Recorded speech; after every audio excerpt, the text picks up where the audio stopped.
It was supposed to be just another ordinary walk home from the library for Amy Carter. The rumble of motorcycles echoing through the quiet streets of Pine Valley was her first warning that something was wrong. As three intimidating bikers surrounded the 16-year-old honor student, their leather vests bearing the infamous steel serpents patches, she realized this peaceful afternoon was about to become the most terrifying moment of her young life. Before we jump back in, tell us where you're tuning in from, and if this story touches you, make sure you're subscribed, because tomorrow, I've saved something extra special for you. But these dangerous men had no idea they were about to learn a devastating lesson. They had just threatened the little sister of retired Marine Force recon operator Marcus Carter. Some mistakes you only make once. The autumn sun casts long shadows across Pine Valley's tree-lined streets as Amy Carter walks home from the town library, her backpack heavy with books for her upcoming AP chemistry test. At 16, she moves with the quiet confidence of someone who's found their place in the world, president of the science club, volunteer at the local animal shelter, and proud sister of a decorated Marine. Her long brown hair catches the golden afternoon light as she navigates the familiar sidewalks of her hometown. The historic district of Pine Valley stretches around her, its Victorian-era buildings and manicured gardens creating a picture-perfect small-town scene. Other students pass by, heading home after various after-school activities, their chatter mixing with the rustle of fallen leaves in the cool October breeze. Amy checks her phone, a text from her mom reminding her about dinner at 6, another from her study group about tomorrow's meeting. The first distant rumble of motorcycles seems almost innocent, just another sound in the tapestry of small-town life. Amy's hand pauses over her phone, her green eyes lifting to scan the street ahead. The sound grows louder, more deliberate, carrying with it an edge of menace that makes her skin prickle. Other students notice too, their conversations faltering as the rumble becomes a roar.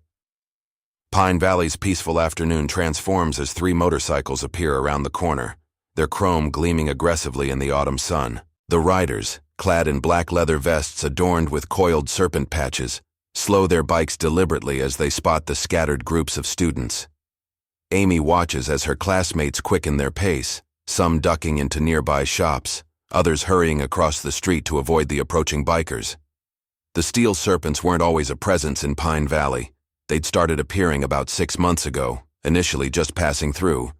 But lately, they'd been lingering, testing boundaries, establishing their presence in ways that made the local police nervous. Amy had heard rumors about their activities in neighboring towns, protection rackets, intimidation, worse things that people only whispered about.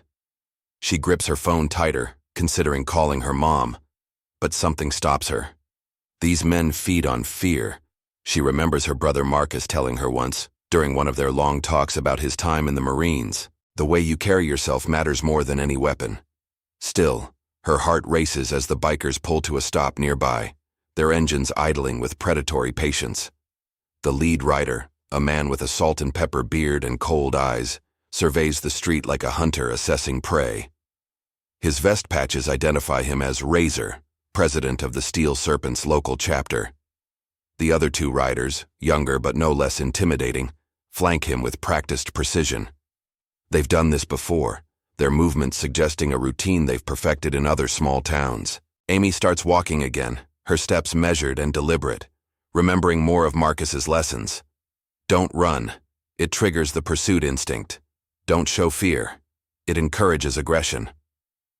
She thinks of her brother, now training elite security teams in Virginia, his experience and strength having carried him through 3 tours in the most dangerous parts of the world. The familiar weight of the special phone he gave her presses against her leg in her pocket. The autumn breeze carries the scent of leather and exhaust as the bikers rev their engines, slowly rolling their machines forward. Other students have disappeared now, leaving the street eerily empty except for Amy and the 3 men. The late afternoon sun stretches her shadow long across the pavement, where it mingles with the darker shadows cast by the approaching motorcycles. Amy's fingers brush against the special phone in her pocket. It looks like a normal smartphone, but Marcus had modified it, adding a special signal feature that would reach him instantly if she ever needed help. Just in case, he'd said, his eyes serious as he showed her how to activate it. Pine Valley's changing, Amy. Promise me you'll carry this always. The motorcycles edge closer, their engines growling in a way that seems almost hungry. Razor's cold eyes fix on Amy, recognition flickering across his weathered face, not of her specifically, but of what she represents. Youth, vulnerability, an opportunity to strengthen their grip on yet another small town through fear. What he doesn't recognize, what none of them could know, is that they're about to make the biggest mistake of their lives. The peaceful afternoon that started with a quiet walk home from the library stands balanced on a knife's edge, about to transform into something none of them could have predicted. As the sun continues its descent toward the horizon, casting ever longer shadows across Pine Valley's historic streets, events are about to unfold that will change everything, not just for Amy Carter, but for everyone who calls this small town home. The three Steel Serpents members maneuver their bikes into a triangular formation around Amy, cutting off her path forward and any easy route of escape. The thunder of their engines drops to a menacing idle, vibrating through the concrete beneath her feet. Razor, the leader, cuts his engine first, the sudden silence more threatening than the noise had been. "Well, well," Razor says, his voice carrying the gravelly tone of someone who's spent years shouting over motorcycle engines. "What do we have here? A little bird, all alone." He dismounts with practiced ease, his heavy boots scraping against the pavement. At 6'2", his frame enhanced by the bulk of his leather vest, he towers over Amy's 5'6". The other two riders, whom Amy can now see have patches identifying them as Spike and Ghost, remain on their bikes, positioned to block both sides of the sidewalk. Spike, with his shaved head and arms covered in snake tattoos, revs his engine occasionally, the sound making Amy flinch despite her efforts to remain calm. Ghost, leaner and younger than the others, watches the surrounding streets with the nervous energy of someone still trying to prove himself. Several cars slow as they pass, but none stop. Through the windows, Amy can see the concerned faces of people she's known all her life. Mr. Peterson from the hardware store, Mrs. Collins who teaches 3rd grade, even Pastor Mike from her church. They all drive on, their eyes averted, their windows quickly rolling up. Pine Valley has changed more than anyone wants to admit. "Smart girl," Razor continues, circling closer, his boots scuffing deliberately against the sidewalk. "Good school bag, expensive phone. Bet your parents work hard to provide all that." His tone carries a threat wrapped in false concern. Behind him, Ghost dismounts, moving to block the path back toward the library. Amy's hand tightens around the special phone in her pocket, but she doesn't activate it. Not yet. Her brother's voice echoes in her memory. "Assess the situation first. Know your options. Sometimes talking buys the time you need." She straightens her spine, channeling the confidence she's seen Marcus display countless times. "My parents are expecting me home," she says, proud that her voice remains steady. "And my brother." "Sweetheart," Razor interrupts, his smile never reaching his eyes. "Everybody's got a brother. Right now, you're talking to me." He gestures around at the emptying street. "See how quiet it's getting? Perfect time for a community discussion about safety." The late afternoon sun glints off chrome and leather as Spike finally kills his engine, leaving only Ghost's bike idling. The silence feels heavy, pregnant with threat. A few leaves skitter across the pavement, driven by a chill wind that seems to have picked up since the bikers arrived. "Pine Valley's changing," Razor continues, echoing words Amy has heard too often lately. "Nice town like this, lots of good people, successful businesses. But success attracts trouble, doesn't it? Unless..." He pauses, letting the word hang in the air. "Unless someone's looking out for things, providing protection." Amy's mind races, calculating options. The coffee shop behind her is closed on Wednesdays. The antique store across the street just put up their "closed" sign. The nearest open business is 2 blocks away. Her phone, her regular phone, buzzes with another text from her mom, but she doesn't dare check it.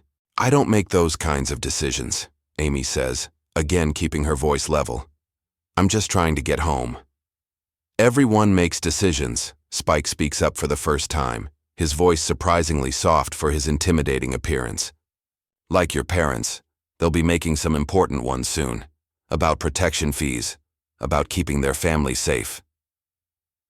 Ghost shifts uncomfortably. his bike's idle dropping slightly before he revs it back to life. His eyes dart between Amy and the surrounding buildings, perhaps remembering when he was just another kid walking these streets. Razor shoots him a sharp look, and the younger man stills. Preparing and narrating this story took us a lot of time, so if you are enjoying it, subscribe to our channel. It means a lot to us. Now back to the story. The sun dips lower, stretching the bikers' shadows across the sidewalk until they seem to reach for Amy like grasping fingers. In her pocket, her thumb hovers over the special phone's panic button. She thinks of Marcus, of all the stories he never told about his time in Force Recon, of the calm, deadly capability that always lurks behind his warm smile. "So here's how this goes," Razor says, closing the distance between them. "You're going to take a message home to your parents. Simple message. $2,000 a month buys a lot of peace of mind. First payment due Friday." His smile widens, showing teeth that gleam gold in the fading light. "And sweetheart? Don't bother going to the cops. They've got their own arrangement with us." Behind Razor, Spike dismounts his bike as well, the leather of his vest creaking as he stretches to his full height. The movement reveals more patches on his vest, markers of incidents Amy doesn't want to imagine, dates and places where the steel serpents have left their mark. One patch in particular catches her eye. Pine Valley 2024. Brand new, barely faded by sun or weather. They're not just passing through, they're claiming territory. The street has grown eerily quiet now, the normal sounds of small-town life muted, as if Pine Valley itself is holding its breath. Even the usual after-school traffic has diverted, word spreading quickly that the steel serpents are making another community outreach. Through the window of the closed antique shop, Amy catches a glimpse of Mrs. Henderson, the owner, speaking urgently into a phone. "Let me make something clear," Razor continues, reaching out to tap Amy's school ID badge where it hangs from her backpack. "Pine Valley High, huh? Good school. Be a shame if some of your classmates started having accidents. Crossing streets can be dangerous these days. Lots of traffic, lots of bikes." His fingers linger on the ID, a deliberate invasion of personal space that makes Amy's skin crawl. Ghost's bike sputters slightly as his hand trembles on the throttle. "Boss," he says, his voice barely audible over the idle. "Maybe we should—" "Shut it," Razor snaps without turning around. "You're here to learn, remember?" To Amy, his tone shifts back to false friendliness. "See, we're educators too in our way, teaching important lessons about community support, about looking out for each other." The autumn wind picks up again, carrying the first hint of evening chill. Amy thinks about her brother, about the nights they'd spent talking on the back porch after his returns from deployment. "The world's full of predators," he'd told her once, cleaning his service pistol with practiced precision. "But remember, every predator can become prey when they choose the wrong target." A police cruiser rolls past slowly, Officer Jenkins at the wheel. His eyes meet Amy's for just a moment before sliding away, his cruiser accelerating slightly as it passes. The message is clear. Whatever's about to happen, law enforcement won't be involved. The steel serpents have made sure of that. "Friday," Razor repeats, his voice hardening. 2,000. And Amy? His use of her name sends a chill down her spine. He must have read it off her school ID. This was just a friendly chat. Next time won't be so pleasant. Lot of bad things can happen to a young girl in a changing town. Amy's hand tightens around the special phone in her pocket, her brother's training finally overriding her initial fear. The way Razor used her name, the specific threat against her, these aren't just intimidation tactics anymore. The steel serpents have escalated from general community threats to personal targeting. She knows what Marcus would say. The situation has changed. Time to adapt. $2,000 is a lot of money, Amy says, her voice carrying a new edge of confidence that makes Razor's eyes narrow slightly. Especially for a town where most families are already struggling with rising costs. She takes a deliberate step back, creating space while maintaining eye contact. Another lesson from Marcus about controlling confrontations. Razor's false smile hardens into something uglier. Sounds like you're not understanding the nature of our conversation, sweetheart. He moves forward, trying to reclaim the space Amy created. Behind him, Spike cracks his knuckles, the sound sharp in the tense air. Maybe we need to provide a clearer demonstration of our services. I understand perfectly, Amy responds, her thumb now pressing the specific pattern on her brother's special phone. 3 short taps, too long, a signal that would reach Marcus instantly, wherever he is. You're threatening a minor in broad daylight. You've already intimidated local law enforcement, and now you're making specific threats against my family. Ghost's bike engine coughs and dies, the sudden silence making everyone turn. The youngest biker's face shows confusion, maybe even a hint of respect at Amy's unexpected backbone. Boss, maybe we should try another. Did I say you could kill your engine? Razor snarls, his composed facade cracking further. Start it up. Now. As Ghost fumbles with his bike's starter, Razor turns back to Amy, all pretense of friendliness gone. You've got spirit, girl. But spirit breaks just like everything else. Friday, 2000. Or maybe we pay your mom a visit at that nice salon she works at. Accidents happen with all those chemicals around. The mention of her mother sends a chill through Amy, but not of fear, of cold fury. She thinks about her mom, working double shifts at the salon to help pay for Amy's college fund. About her dad, taking on extra architectural projects to keep their family ahead of bills. About Marcus, who fought through 3 tours to help protect people from exactly this kind of tyranny.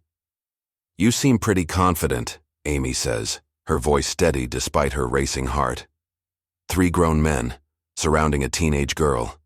Is that how the Steel Serpents show their power now? Threatening kids and hairdressers? Spike steps forward, his massive frame blocking more of the fading sunlight. Watch your mouth, girl. Respect is important in this town. His hand rests meaningfully on a heavy chain attached to his belt. Would be a shame if you had to learn that lesson the hard way. Respect? Amy's laugh carries a sharp edge that makes even Razor blink. Respect is earned. My brother taught me that. The only thing you're earning right now is attention you might not want. The mention of her brother again makes Ghost shift uncomfortably. Boss, if she's got family. Shut your mouth. Razor's composure shatters completely.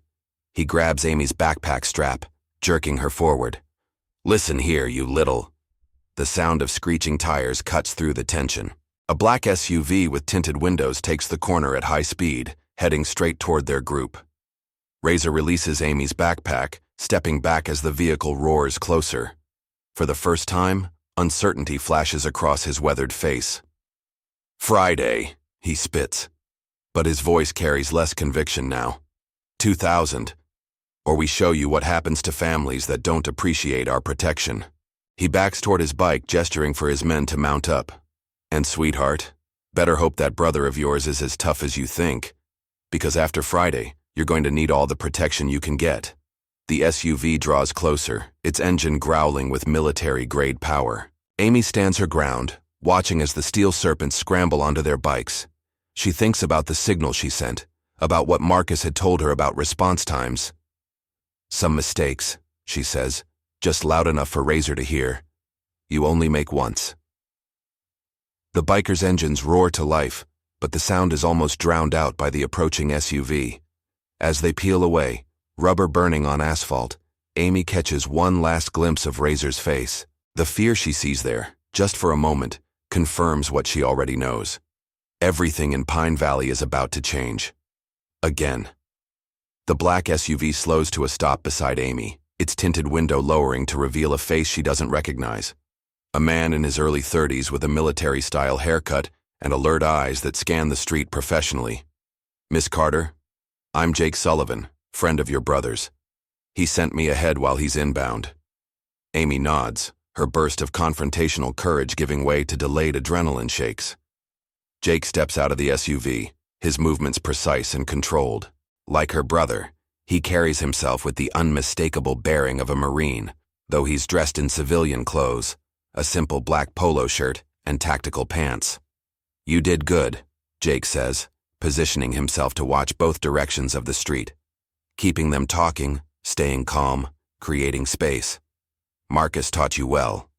He speaks into a wrist-mounted communication device, package secured, targets moving northeast on Mason Street, 3 riders, Steel Serpents colors.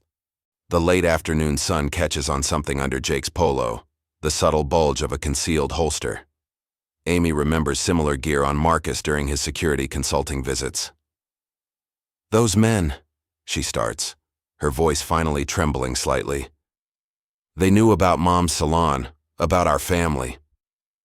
"They've been watching," Jake confirms, opening the SUV's passenger door. "But so have we. Marcus has had eyes on Pine Valley since the Steel Serpents first showed up 6 months ago. Let's get you home. Your parents are already there with another member of our team." As they drive through the familiar streets of Pine Valley, Amy notices more black SUVs parked strategically at intersections. Men and women with the same alert bearing as Jake sit inside, monitoring the area with professional focus. "How many?" she begins. 12 team members on the ground right now," Jake answers, taking a corner with practiced precision. "All former Force Recon, all handpicked by your brother. Marcus called us the moment he saw the Steel Serpents establishing patterns here. We've been documenting everything, their movements, their threats, their protection racket." Amy watches her hometown pass by through new eyes, the coffee shop where old Mr. Peterson paid his first protection fee last week, the hardware store where Mrs. Chen's windows were mysteriously broken after she refused to pay, the high school parking lot where students' cars began getting vandalized. "Why didn't you stop them before?" she asks, though she suspects she knows the answer. "Marcus wanted evidence," Jake confirms. "Solid proof of their operations, their hierarchy, their whole network. We needed to know who they're really working for." This catches Amy's attention. "What do you mean, who they're really working for?" Jake's expression turns grim. "The Steel Serpents aren't just some local gang. They're muscle for hire, working for someone with bigger plans. Their protection racket? It's not about the money. It's about control. About making Pine Valley vulnerable for something else." They turn onto Amy Street, where another black SUV is parked in front of her house. Through the living room window, she can see her parents sitting with a woman whose posture marks her as another member of Marcus's team. "Your brother's 90 minutes out," Jake says, pulling into the driveway. "But first he wants us to show you and your parents something. Evidence we've been gathering. Things that explain why the Steel Serpents really came to Pine Valley." Amy's phone, her regular one, buzzes with a text from Marcus. "Proud of you, sis. You kept your head straight, followed your training. But what happened today? That was just the beginning. Time you knew what we're really dealing with." Inside the house, Amy finds her parents sitting with a woman who introduces herself as Sarah Martinez, another former Force Recon Marine. Maps and photographs are spread across the coffee table, surveillance shots of the Steel Serpents meeting with well-dressed men in expensive cars, documents showing property purchases throughout Pine Valley, patterns that hint at something larger than simple gang intimidation. "Your daughter handled herself perfectly," Sarah tells Amy's parents. "Marcus's training paid off, but now we need to move fast. The Steel Serpents will retaliate, not just because of what happened today, but because this confrontation gives them the excuse they've been waiting for." Amy picks up one of the photographs, showing Razor meeting with a man in an expensive suit. "Who are they really working for?" she asks, remembering every detail of her confrontation, seeing it now in a new light. Jake and Sarah exchange looks. "That's what Marcus is bringing with him," Jake says. "Evidence that connects everything, the Steel Serpents, the property purchases, the systematic intimidation of Pine Valley. Someone powerful wants this town, and they hired the Steel Serpents to soften it up." Outside, more black SUVs take up positions around the neighborhood. Marcus's team settling in, preparing for whatever comes next. Amy's phone buzzes again, another message from her brother. 90 minutes, sis. Then we show them what happens when they threaten the wrong family in the wrong town." The sun sets over Pine Valley, casting long shadows across a town on the brink of change. In living rooms and shops across the community, people whisper about the confrontation on Main Street, about the black SUVs that appeared so suddenly, about what it all means. But only in the Carter household do they know the truth. This was never just about protection money. The real battle for Pine Valley is about to begin. 80 miles away, Marcus Carter guides his customized Dodge Charger along the interstate, its enhanced engine pushing well beyond legal speeds. At 34, the former Force Recon Marine carries his combat experience in subtle ways: the constant scanning of his surroundings, the precise positioning of his hands on the wheel, the satellite phone mounted on the dashboard displaying real-time updates from his team in Pine Valley. Team 2 reporting, Jake's voice comes through the secure channel. Steel Serpents regrouping at their clubhouse. Counted 12 bikes now. Looks like they're calling in reinforcements from neighboring chapters. Marcus's jaw tightens, his scarred knuckles whitening slightly on the steering wheel. 3 tours in the world's most dangerous combat zones had taught him to recognize patterns, to see the bigger picture behind seemingly random events. The Steel Serpents' expansion into Pine Valley hadn't been random. Nothing about their operation followed typical gang behavior.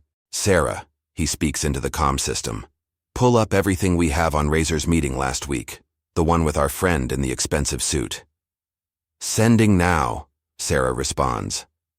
Marcus's dashboard screen fills with surveillance photos showing the Steel Serpents leader meeting with a well-dressed man outside a private airport. Alexander Drake, according to our sources, CEO of Drake Development Corporation. Marcus processes this information as he weaves through traffic. Drake Development, the same company that had been buying up foreclosed properties across Pine Valley at suspicious prices.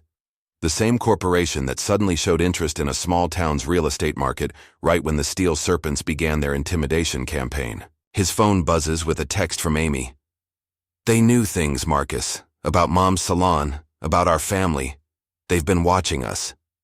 "I know, sis," he replies using voice command. "That's why I had the team in place. You did everything right. Hold tight." The sunset paints the sky in shades of red as Marcus recalls his last deployment, where he'd first encountered similar patterns. Small communities destabilized by organized crime, property values plummeting, then corporate vultures swooping in to buy everything at fire sale prices. But Pine Valley is different. This time, they threatened his family. "Commander," another voice breaks through. Michael Chen, his intelligence specialist. "You need to see this. Sending footage from Drone 3. Marcus activates his secondary screen, watching as thermal imaging shows more motorcycles converging on Pine Valley from multiple directions. Not just Steel Serpents, other clubs, other patches. Someone's calling in serious favors. "They're not just retaliating for Amy," Marcus mutters, his tactical mind processing the escalation. "They're accelerating their timeline. Sarah, check Drake Development's recent filings." "Already on it," Sarah responds. 3 new shell companies registered last week. They're positioning for something big. The Charger's engine growls as Marcus pushes it harder. In his rearview mirror, he spots 2 more vehicles matching his speed, unmarked SUVs carrying the rest of his rapid response team. Former Force Recon operators, men and women he'd served with, who'd answered his call without hesitation when he first spotted the Steel Serpents moving into his hometown. "Jake, status on the Carter house?" "Perimeter secure. Amy and your parents are safe. Local police are staying clear. Looks like the Steel Serpent's influence runs deeper than we thought." Marcus processes this, remembering Officer Jenkins, his childhood friend, now avoiding eye contact whenever they meet. The Steel Serpents hadn't just corrupted local law enforcement, they'd broken the community's spirit. But they'd made a crucial mistake when they threatened Amy. His dashboard lights up with another alert, more surveillance footage, this time showing Razor and his lieutenants entering their clubhouse. Marcus studies their body language, noting the tension, the aggressive posturing. They're preparing for war, but their movements betray uncertainty. They've never faced opposition like this. "Listen up," Marcus broadcasts to his entire team. "Steel Serpents are mobilizing, but this isn't just about gang territory. Drake Development, the property purchases, the systematic intimidation. It's all connected. Pine Valley isn't just another target. It's a test run for something bigger." The satellite phone displays more incoming data, financial records, property deeds, corporate filings. The pattern emerges clearer with each piece. Pine Valley sits at the center of a web that stretches far beyond a simple protection racket. "Commander," Sarah's voice carries a note of urgency.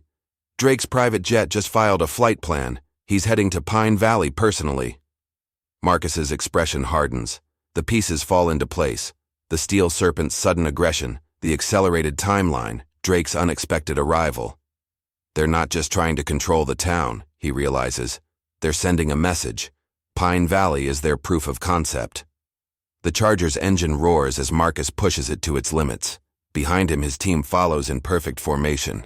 Ahead, the sun sinks lower, casting long shadows across the highway leading to Pine Valley. His sister's text scrolls across his mind. They knew things about our family. 30 minutes, he broadcasts to his team. When we hit Pine Valley, I want every piece of intel ready. The steel serpents think they're apex predators in their little pond. Time to remind them what real predators look like. The highway stretches before him as Marcus Carter, former Force Recon Marine, races toward a confrontation that will determine not just his family's safety, but the future of his hometown. The steel serpents wanted to teach Pine Valley a lesson about power. Instead, they're about to learn why some targets should never be threatened. The steel serpent's clubhouse erupts with frantic activity as Razor paces before his assembled officers. The converted warehouse at the edge of Pine Valley thrums with tension as more bikes arrive, their riders bearing patches from allied clubs across 3 counties. The afternoon's failed intimidation has transformed into something none of them anticipated. This wasn't supposed to escalate, Razor growls, slamming his fist on the meeting table where surveillance photos of the Carter family lay scattered. Simple protection racket, Drake said. Soften up the town, he said. Now we've got X-Force recon operators crawling all over our territory. Spike, his sergeant-at-arms, studies the thermal imaging on his tablet showing black SUVs positioned strategically around Pine Valley. Those aren't regular security contractors, he observes, his usual confidence shaken. Their positioning, their movement patterns, their military, high-level stuff. Ghost, still rattled from the afternoon's confrontation, speaks up from his corner. We should have checked the girl's background deeper. A 16-year-old standing up to us like that. Should have known something was wrong. His hand trembles slightly as he lights a cigarette. Force Recon, man. That's next-level serious. The clubhouse door crashes open as more riders arrive. Steel Serpent's members from neighboring chapters, summoned by Razor's emergency call. The warehouse fills with the sound of boots on concrete and the nervous energy of men who sense they've stepped into something bigger than they anticipated. Drake's on his way, Razor announces, checking his phone. His jet lands in 30 minutes. Until then, we show force. Nobody enters or leaves Pine Valley without our knowledge. Show these military boys we're not scared of their fancy tactics. Through the clubhouse's security cameras, they watch their reinforcements taking positions throughout town. 50 bikes now, their riders carrying enough firepower to start a small war. But Spike notices something concerning. The black SUVs aren't retreating. If anything, they're tightening their perimeter with professional precision. Marcus Carter, Ghost reads from his laptop, having finally found information about Amy's brother. 3 tours with Force Recon, specialized in counterinsurgency operations. After discharge, he founded Sentinel Security Solutions. He looks up, face pale. Boss, these guys aren't regular private security. They're Tier 1 operators. Razor's phone buzzes. Drake again. The message is simple. Control the situation, whatever it takes. Your payment just doubled. The Steel Serpent's leader stares at his phone, understanding the implicit threat.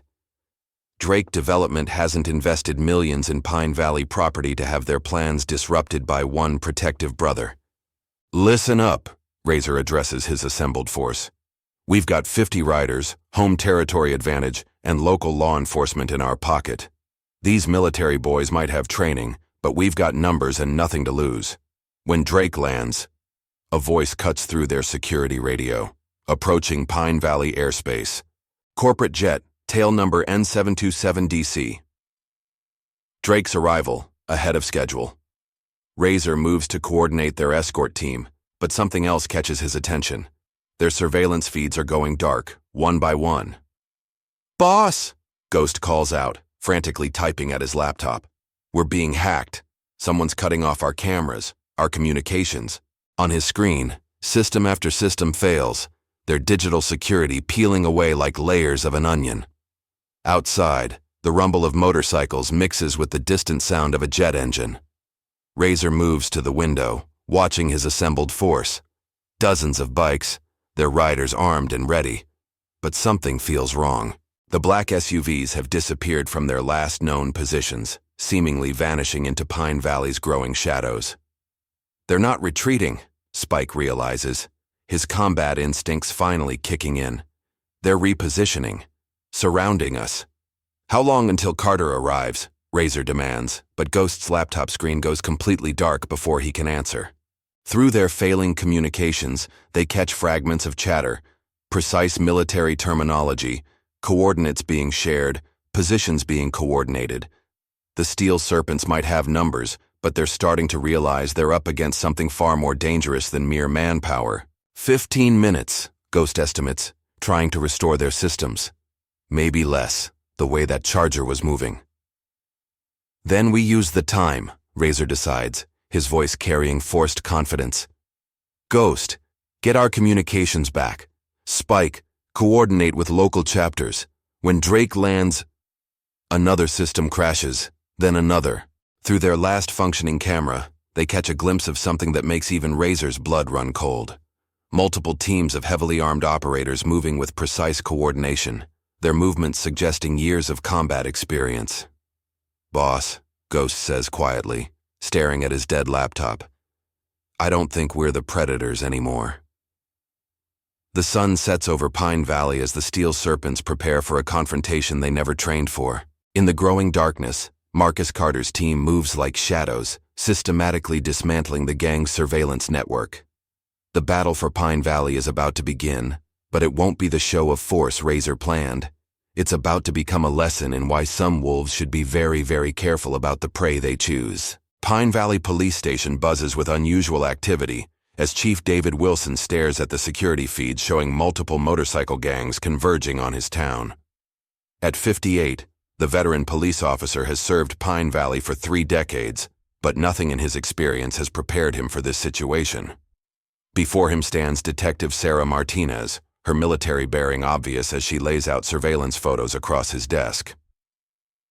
Your officers have been compromised, Sarah states flatly, placing photos showing Steel Serpents members exchanging envelopes with local police. We've documented 17 instances of your department ignoring criminal activities. The question is, Chief Wilson, where do you stand? Wilson's hand trembles slightly as he picks up a photo showing Officer Jenkins accepting money from Razor. They started small, he admits, his voice heavy with shame. Traffic tickets disappeared. Minor complaints were ignored. Then the threats started, subtle at first, then explicit. They knew about our families, our mortgages, our vulnerabilities. And now? Sarah pushes, laying down more photos. Steel Serpents intimidating business owners, vandalizing properties, establishing their control over Pine Valley through fear and corruption. How deep does their influence run? Before Wilson can respond, Detective Lisa Chen bursts into the office. At 32, she's one of the few officers who've actively resisted the Steel Serpent's corruption. Chief, we've got multiple reports, bikes gathering at every major intersection. They're setting up checkpoints, stopping vehicles. Sarah's radio crackles. Commander Carter, 10 minutes out. Drake's jet on final approach to Pine Valley Regional. Local law enforcement status. Compromised but salvageable, Sarah responds, fixing Wilson with a stern look. Chief Wilson's making his choice right now. Wilson stands, his decision visible in his straightening spine. I've got 12 officers I trust completely.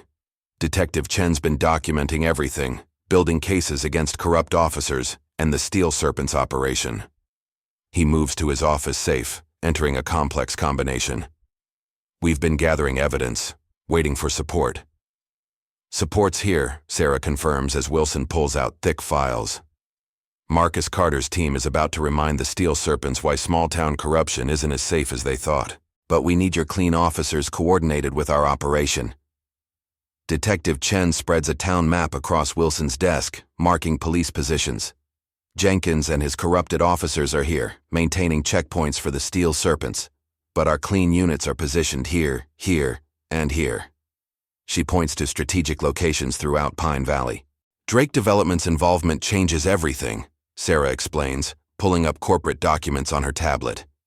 They've been buying properties through shell companies, targeting businesses that refuse Steel Serpent's protection.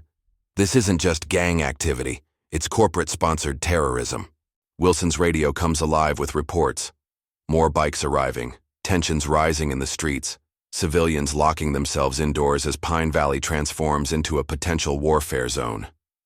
"I should have stopped this months ago," he admits, the weight of his failure heavy in his voice. "You can stop it now," Sarah responds, laying out photos of Drake meeting with Razor. "Your clean officers combined with our operators, we can end this tonight. But we need full cooperation, complete intelligence sharing."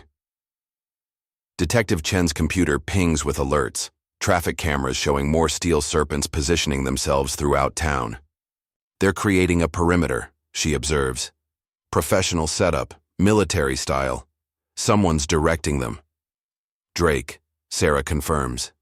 "He's not just a developer. Our intelligence suggests former military connections, specialized in destabilizing communities for corporate takeover. Pine Valley's a test run for something bigger." Wilson moves to his office window, watching as another group of bikes roars past. In the distance, landing lights approach Pine Valley Regional Airport, Drake's private jet making its final descent. "Give me one reason to trust this operation," he challenges Sarah. "How do I know this won't make things worse?" Sarah's reply is interrupted by her radio. "This is Carter, 5 minutes out, status report." "Local law enforcement splitting," she responds. "Chief Wilson's ready to coordinate his clean officers with our teams. Drake's jet approaching. Steel Serpents have established checkpoints, but their communications are compromised."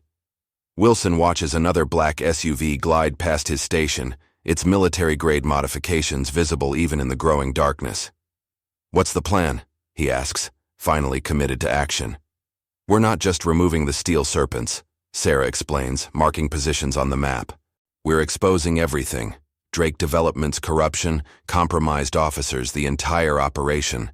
But first, we need to show Pine Valley that law and order still means something." Detective Chen's computer signals more alerts, surveillance cameras catching glimpses of Marcus Carter's team moving into position. "They're like ghosts," she observes, watching trained operators slip through Steel Serpent's checkpoints undetected. This ends tonight, Wilson decides, reaching for his radio to contact his trusted officers. Pine Valley's not for sale. Outside, the sun has fully set, casting the town in darkness perfect for the coming operation. Marcus Carter's Charger is minutes away. Drake's jet approaches for landing, and the Steel Serpents continue fortifying their positions, unaware that they're being surrounded by shadows far more dangerous than themselves. The battle for Pine Valley's soul is about to begin, and Chief David Wilson has finally chosen his side. Sometimes, Sarah reflects, watching Wilson coordinate with his clean officers, redemption starts with a single choice to stand against the darkness. Sarah's tablet lights up with new intelligence reports, thermal imaging showing the precise positions of every Steel Serpents member in town. "Chief," she says, turning the screen toward Wilson, "your corrupt officers are maintaining these checkpoints with gang members. But look at their positioning. They're exposed, vulnerable to tactical intervention." Wilson studies the thermal maps, his police training kicking in despite years of administrative duty. They're not just exposed, he realizes. They're boxing themselves in. Every checkpoint, every fortified position, they're creating their own containment zones. Exactly, Detective Chen confirms, overlaying police tactical maps with Sarah's intelligence. If we coordinate with Commander Carter's teams, we can isolate each checkpoint, cut their communications, restrict their movement, neutralize their advantage of numbers. The police station's landline rings, a secure connection established by Marcus's team. Wilson answers, putting it on speaker. "Chief," Marcus's voice comes through clearly. "I'm 3 minutes out. Is your department ready to remind Pine Valley what real law enforcement looks like?" Wilson looks at his corrupted town, at the citizens hiding in their homes, at the gang members patrolling streets that should be safe for families. Years of compromise and fear have led to this moment. "More than ready, Commander. My clean officers are yours to coordinate with." Through the station windows, they watch as more black SUVs take strategic positions. Drake's jet is now visible on final approach, its running lights cutting through the evening sky. The steel serpents think they're preparing for a show of force, but they're actually positioning themselves for their own downfall. Remember, Sarah advises as Wilson mobilizes his trusted officers, this isn't just about tonight. Every action, every arrest needs to be documented. Drake Development's involvement needs to be exposed. We're not just taking back Pine Valley, we're making sure they can never do this to another town. The chief's decision has transformed the police station into a command center for justice's restoration. Sometimes redemption isn't just about one choice, it's about all the actions that follow. Pine Valley is about to witness what happens when good people finally say, enough. Alexander Drake's private jet touches down at Pine Valley Regional Airport, its engines winding down in the growing darkness. At 52, the CEO of Drake Development cuts an imposing figure as he descends the aircraft's stairs. Tall, silver-haired, wearing a tailored suit that costs more than most Pine Valley residents make in a month. Razor waits beside a black SUV, his usual confidence wavering slightly as Drake approaches. The corporate executive's presence always sets him on edge. Something about the way Drake carries himself, like a predator disguised in expensive wool and silk. You're early, Razor manages, trying to maintain his authority in front of his lieutenants. And you're compromised, Drake responds coldly, not breaking stride as he heads for the vehicle. A teenage girl, Razor. Your intimidation tactics are becoming sloppy. Now we have Force Recon operators in my investment zone. Inside the SUV, Ghost monitors failing surveillance systems while Spike coordinates with their street teams. Drake settles into the leather seat, pulling out a tablet displaying real-time updates of Pine Valley's property acquisitions. 16 months of careful preparation, Drake continues, his voice carrying the edge of contained fury. Systematic pressure on local businesses, controlled decline of property values, strategic acquisitions through shell companies, all proceeding perfectly until you decided to threaten a high school student with military connections. We didn't know about her brother, Razor defends, but Drake cuts him off with a sharp gesture. You didn't investigate, that's worse. Now instead of a simple protection racket creating investment opportunities, we have a Tier 1 security team dismantling our entire operation. Do you understand what's at stake here? The SUV moves through Pine Valley's darkening streets, passing steel serpents checkpoints. Drake studies each position with obvious disapproval. Amateur deployment, exposed positions, no strategic depth. You're positioning your men like street thugs, not a security force. We've got 50 bikes out there, Spike interjects. Numbers count for something. Numbers? Drake's laugh carries no humor. Against Force Recon operators? You're not positioning troops, you're arranging targets. Ghost's laptop displays another failed camera feed. They're inside our systems. Everything's going dark. Of course it is, Drake responds, pulling up his own encrypted network. Carter's team isn't just military, they're counterinsurgency specialists. While you're playing at being warlords, they're systematically dismantling your entire infrastructure. Through the SUV's windows, they watch more motorcycles roar past, reinforcements from allied clubs, answering Razor's call for support. But Drake sees something else, shadows moving between buildings, professional operators taking position with military precision. Pine Valley was supposed to be the prototype, Drake reveals, bringing up maps on his tablet. First of 12 targeted communities, create instability, depress property values, acquire key assets at pennies on the dollar, then reshape each town according to our investors' specifications. A perfect formula for urban renewal through controlled chaos. Razor processes this information, finally understanding his gang's true role. We were never meant to hold territory. You were meant to make territory available, Drake corrects.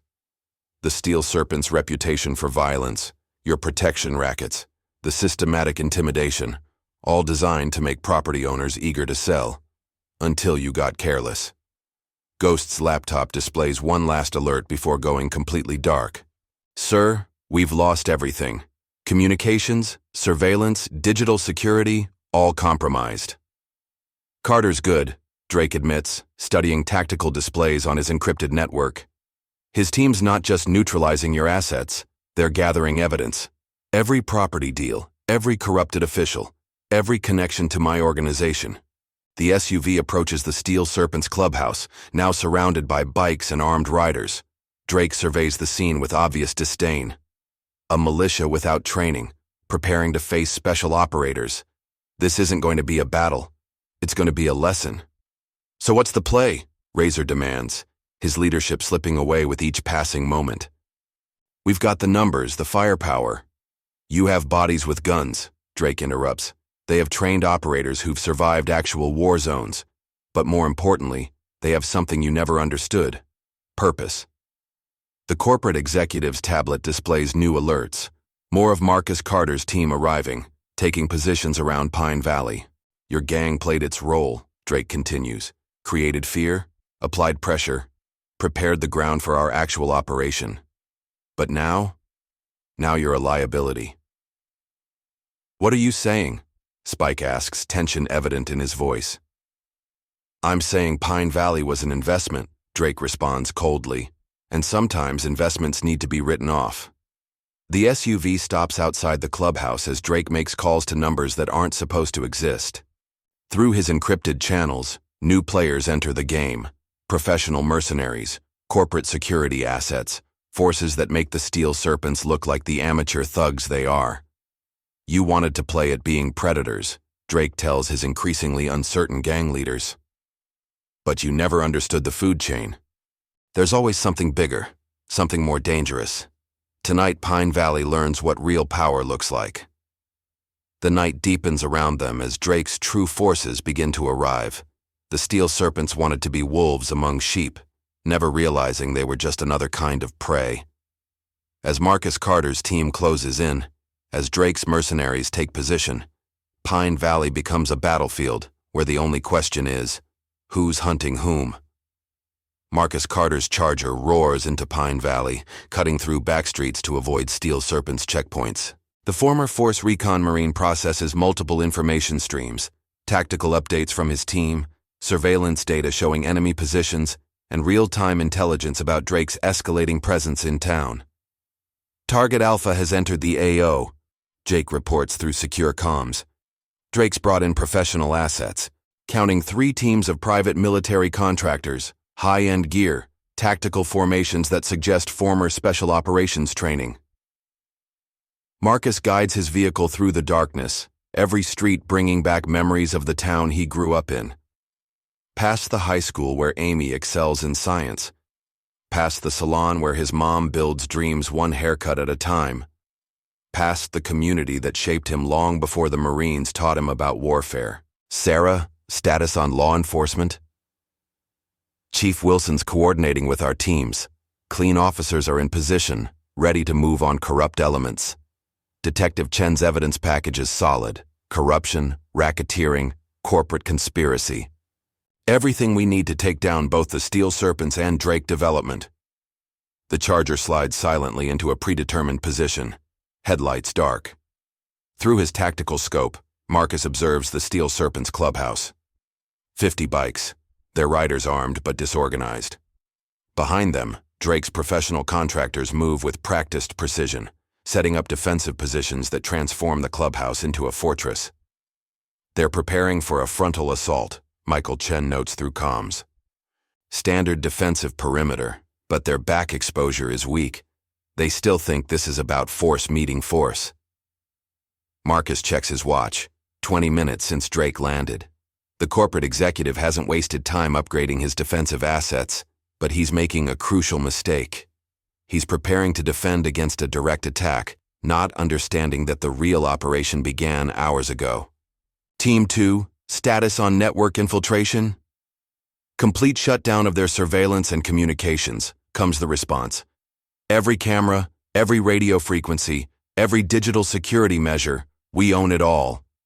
Ghost's attempts to restore their systems are actually giving us deeper access.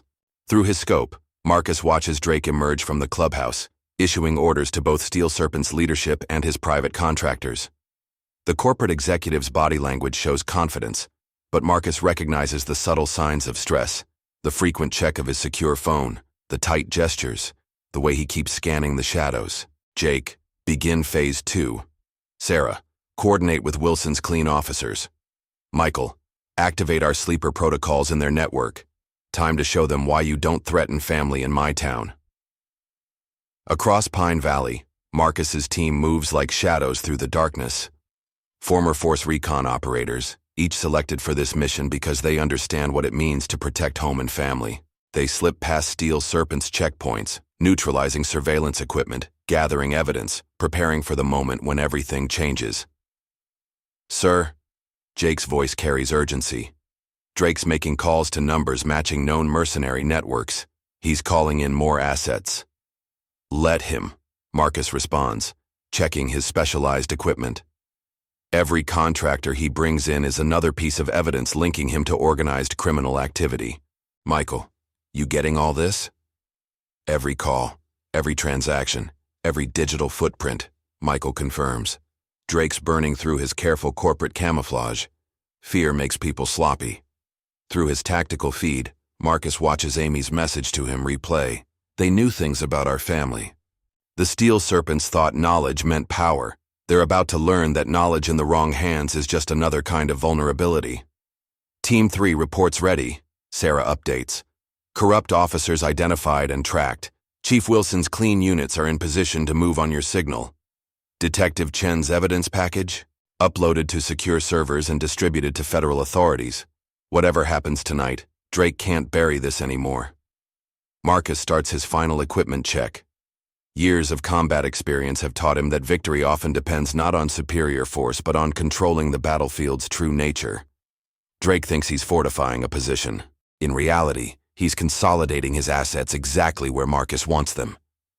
All teams, initialize contact protocols. Sarah, coordinate with Wilson for phase 3.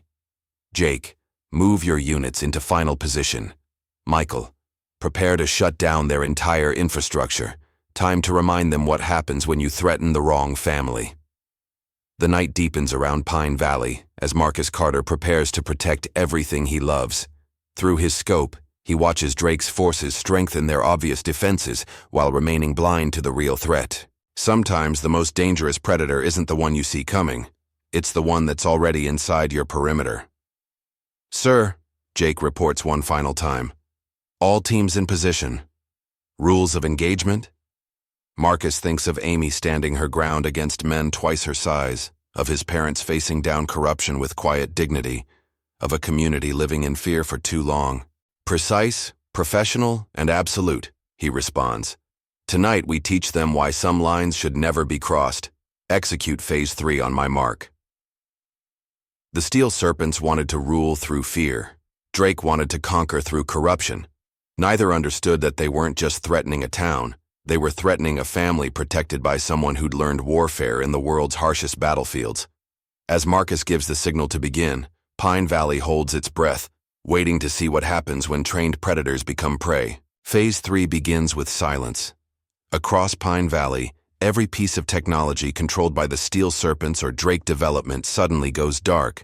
Security cameras, radio communications, even the clubhouse's electricity. Everything shuts down simultaneously. In the sudden darkness, Marcus's team moves with practiced precision. What the hell? Razor's voice carries across the clubhouse parking lot, barely visible in the emergency lighting. Ghost, get our systems back online. I can't, Ghost responds, panic evident in his voice. Everything's locked out. Someone's taken complete control of our network. Drake stands in the clubhouse doorway, his expensive suit incongruous against the backdrop of motorcycle gang decor. His secure phone, supposedly unhackable, displays only one message. Welcome to your audit, Mr. Drake. Sir, one of his private contractors reports, we're detecting multiple intrusions. They're not just in the Steel Serpent systems, they're in everything. Your corporate servers, your secure communications, your offshore accounts. Inside the clubhouse, every screen comes to life simultaneously. Financial records scroll across displays. Wire transfers, property acquisitions, payoffs to local officials. Every corrupt deal, every illegal transaction, every connection between Drake development and organized crime exposed in precise detail. Impossible, Drake mutters, watching his carefully constructed empire unravel in real time. Those servers were secure. Those accounts were hidden. Hidden? Marcus's voice comes through every speaker, calm and measured. Like how you hid your connections to the Steel Serpents. Like how you hid your plan to destroy Pine Valley's economy for corporate profit. Outside, more revelations unfold. Police cruisers arrive, but not to support the Steel Serpents. Chief Wilson leads his clean officers in precise operations, arresting corrupt colleagues who'd accepted Drake's bribes. Detective Chen coordinates with Sarah, documenting everything for federal prosecution. You think this changes anything? Drake demands, his corporate composure cracking. I have connections, resources. Had connections, Marcus corrects, his voice still emanating from every device. Check your phone, Mr. Drake. Your resources are being frozen as we speak. Federal authorities are very interested in evidence of corporate-sponsored terrorism. Razor moves toward his bike, but freezes as laser sights appear on his chest. Through the darkness, Marcus's operators emerge like ghosts, former Force Recon Marines who understand the difference between thugs with weapons and true combat professionals. Your corporate shell games, Marcus continues, your use of motorcycle gangs as proxy forces, your systematic destruction of communities for profit, it all ends in Pine Valley. Michael, show them what real network warfare looks like. Every electronic device in range begins broadcasting evidence. Security cameras replay footage of Steel Serpent's intimidation. Phones display financial records showing Drake's corruption. Computers reveal the corporate structure designed to hide criminal enterprise behind legitimate business. 15 communities targeted, Jake's voice adds, his operators moving to secure the perimeter. Pine Valley was just the beginning. Drake Development had plans to replicate this operation across 5 states, create instability, depress property values, force people to sell. You don't understand what you're interrupting, Drake snarls, his refined accent slipping. This isn't just about property.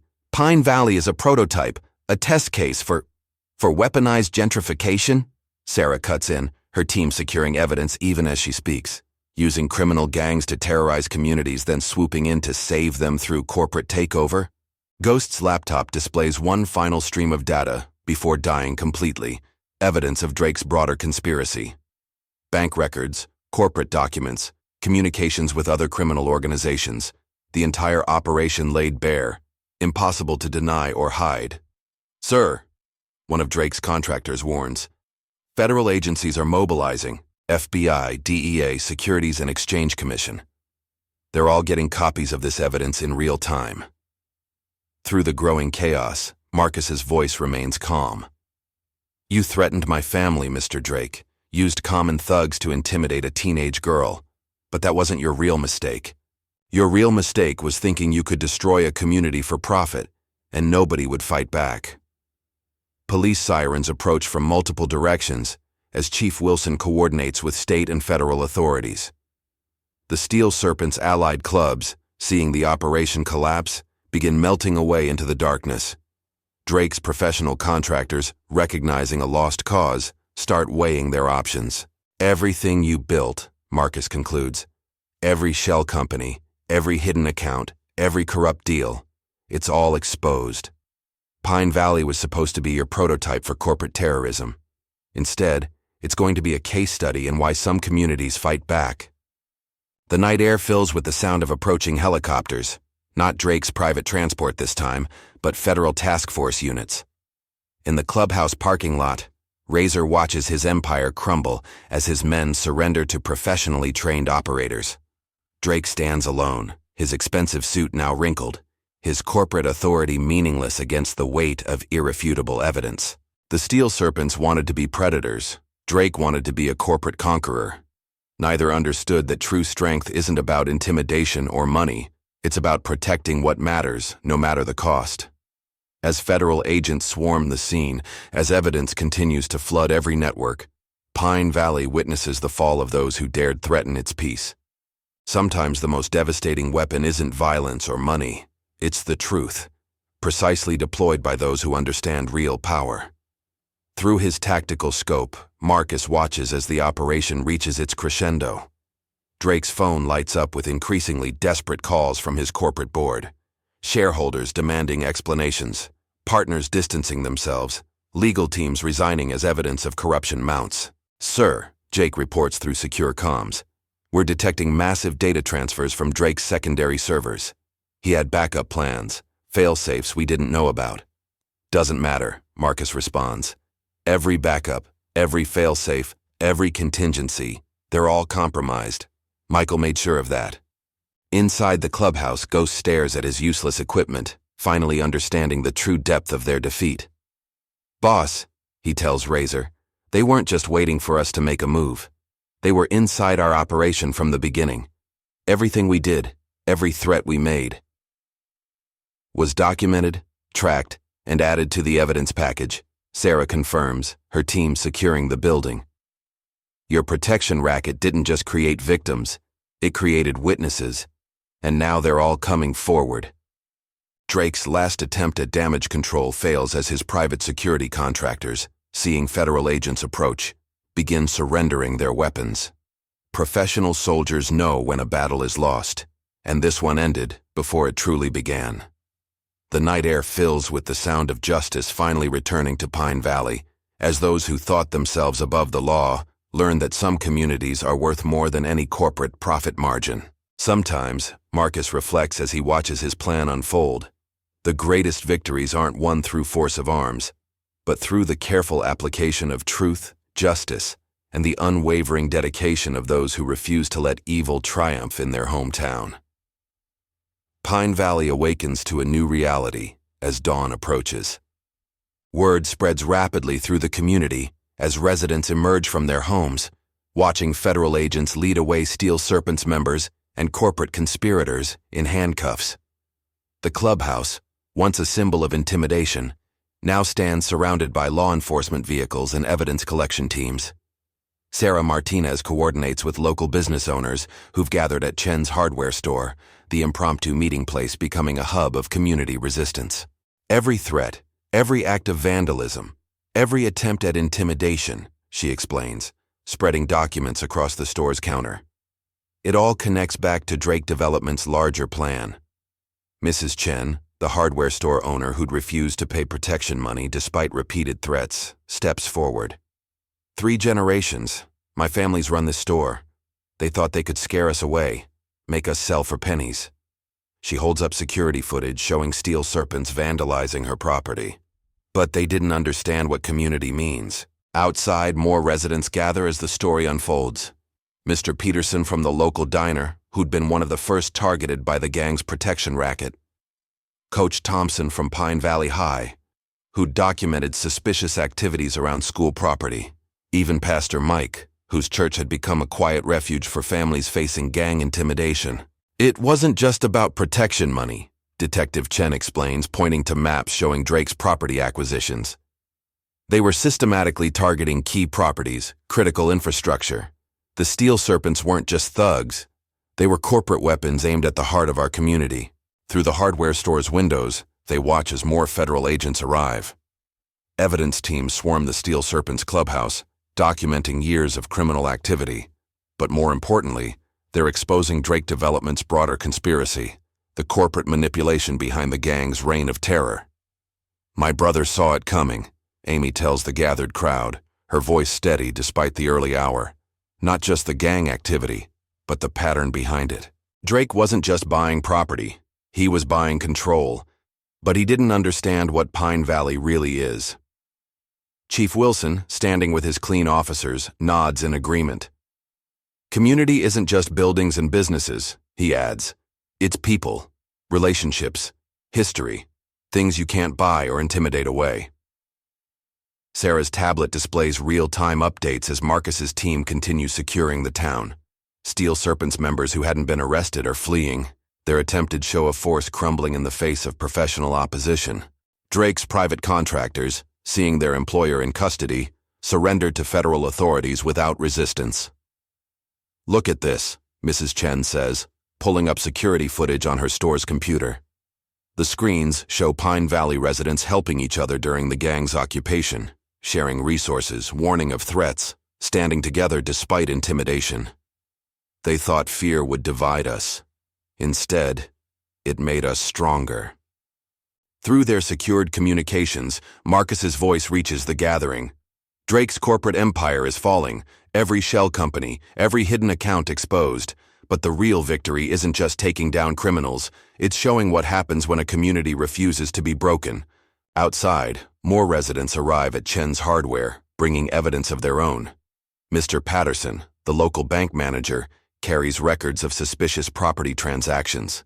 School board member Mrs. Rodriguez brings documentation of attempts to pressure the district into selling valuable land, each piece adding to the larger picture of corporate corruption. They had money, weapons, professional criminals, Detective Chen observes, watching federal agents process evidence. But they didn't understand what they were really fighting. Pine Valley isn't just a target for acquisition, it's a home worth defending. Sarah's tablet lights up with updates from Marcus's team. Drake's corporate headquarters being raided, international accounts frozen, co-conspirators arrested across multiple states. The operation that began with confronting local gang intimidation has exposed a nationwide conspiracy of corporate terrorism. This isn't just about Pine Valley anymore, Sarah explains to the gathered residents. Your community's resistance exposed something bigger. Other towns targeted by Drake development are coming forward. The pattern of corruption, the use of criminal gangs as corporate tools, it's all being revealed. Through the store's windows, they watch the sun rise over Pine Valley. The Steel Serpent's clubhouse, once a dark symbol of intimidation, now stands as evidence of justice's return. Drake's attempt to conquer through corruption has instead become a testament to community strength. My brother, Amy says, checking messages from Marcus, always told me that real strength isn't about intimidation. It's about standing together, protecting what matters. She looks around at her gathered neighbors, people who'd faced threats with courage, who'd refused to be driven from their home. Drake and the Steel Serpents never understood that. They saw Pine Valley as a target. We knew it was worth fighting for. The morning light spreads across Pine Valley, revealing a community transformed not by fear or force, but by the courage to stand together against those who threaten their home. Sometimes the greatest victories come not from superior force, but from the unbreakable bonds of people who refuse to let darkness win. Federal agents swarm Drake Development's corporate headquarters as dawn breaks over Pine Valley. Inside the main conference room, Marcus Carter reviews evidence with FBI Special Agent Jennifer Morrison, their tactical displays showing the true scope of Drake's operation. It goes deeper than we initially thought, Morrison explains, spreading documents across the polished conference table. Drake Development wasn't just targeting Pine Valley. They had operational plans for dozens of communities across 5 states, each one following the same pattern: criminal intimidation, property devaluation, forced acquisitions. Marcus studies surveillance photos showing Drake meeting with other corporate executives, their expensive suits and confident postures masking darker intentions. The Steel Serpents were just one piece, he observes. They had similar arrangements with other gangs, each one positioned to destabilize specific communities. Look at this, Morrison pulls up financial records on her secure laptop. Shell companies within shell companies, all leading back to something called Project Renaissance. Drake wasn't just buying property. He was implementing a systematic plan to reshape entire regions according to his investors' specifications. Through their tactical feeds, they watch as more evidence emerges. Sarah coordinates with federal teams processing the Steel Serpent's clubhouse, where computers reveal connections to similar operations in other towns. Detective Chen's investigative work connects seemingly unrelated incidents into a clear pattern of corporate terrorism. These investors, Marcus points to names in Drake's private files, they're not just wealthy individuals, they're representatives of something larger. Organizations that operate beyond normal corporate structures. Morrison nods grimly. We're seeing connections to private military contractors, international finance groups, even government officials. Drake's operation wasn't just about real estate, it was a test run for something bigger, a prototype for controlled social engineering through economic warfare. Outside the conference room, more federal agents arrive, their vehicles filling the corporate parking lot.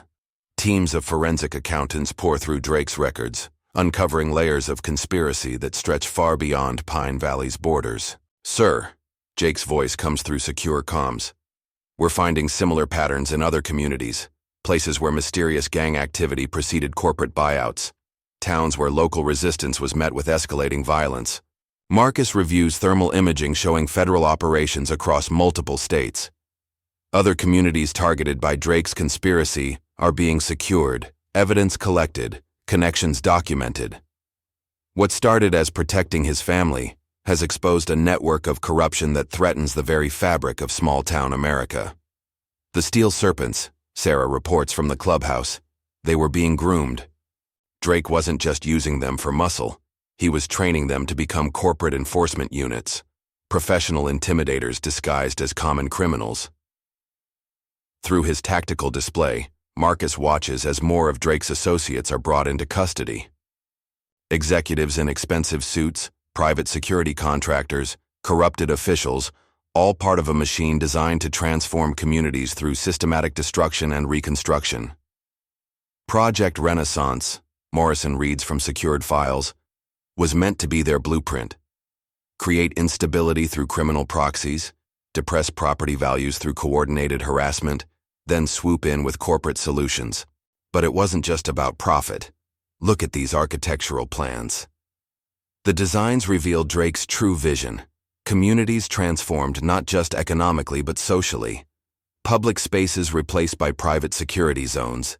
Community centers converted to corporate facilities. Entire towns redesigned to serve private interests rather than public good.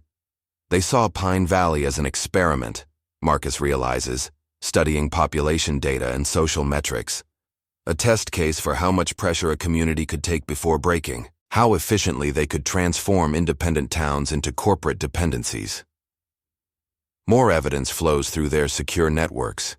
Jake's team uncovers training facilities where other gangs were being prepared for similar operations. Sarah finds documentation of planned expansions into dozens more communities. Detective Chen connects financial trails leading to offshore accounts and hidden investors. "This isn't over," Morrison warns, reviewing threat assessments. Drake's organization was just one part of a larger network. There will be others who try to continue the project under different names, different methods. Marcus thinks of Amy standing her ground against the Steel Serpents, of Pine Valley residents refusing to be intimidated, of a community choosing to fight rather than surrender. "Let them try," he responds, watching federal agents lead more conspirators away in handcuffs. "Now we know what to look for. More importantly, communities know they can resist." Through the conference room windows, they watch the sun rise over a changing landscape. What began as a single act of intimidation against a teenage girl has exposed a conspiracy that threatened American communities at their core. But it also revealed something else. The strength that emerges when people stand together against those who would destroy their homes for profit. "Document everything," Marcus orders his team, knowing this fight is far from over. Every connection, every method, every player involved. The next time someone tries to implement Project Renaissance, they'll learn why targeting communities for corporate takeover is a dangerous game. The morning light spreads across Pine Valley, revealing not just a town saved from corruption, but a blueprint for resistance against corporate terrorism. Sometimes exposing darkness requires more than just courage. It requires showing others that fighting back isn't just possible, it's necessary. "There's something else." Sarah's voice comes through the secure channel. "We've found Drake's personal files, encrypted data that Ghost couldn't access. The psychological profiles, the community assessment metrics, they weren't just targeting vulnerable towns. They were selecting communities based on specific criteria." Marcus reviews the new data, his tactical training recognizing patterns within patterns. They were looking for places with strong community bonds, he realizes, not because these towns were easy targets, but because breaking them would prove the concept, Morrison finishes. If they could shatter Pine Valley's community spirit, they could do it anywhere. That's why they escalated when Amy stood up to them. Her resistance threatened their entire methodology. Through their tactical feeds, they watch as federal teams uncover more evidence in Drake's private office. Detailed plans for psychological warfare against small communities, strategies for undermining local leadership, methods for replacing organic community bonds with corporate dependencies. The steel serpents weren't just tools for intimidation. They were instruments in a calculated assault on American community life itself. "Get this to every field office," Morrison orders her team.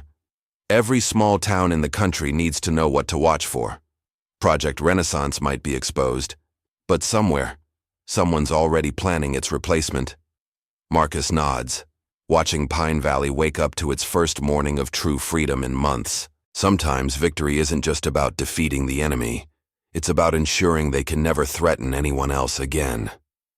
The early morning light reveals Pine Valley transformed into a precisely coordinated operation zone. Marcus Carter's team moves with practiced efficiency, securing key positions as federal agents process arrested Steel Serpents members and Drake development executives. The clubhouse, once a symbol of gang intimidation, now serves as a command center for law enforcement. All perimeters secured, Jake reports through encrypted channels.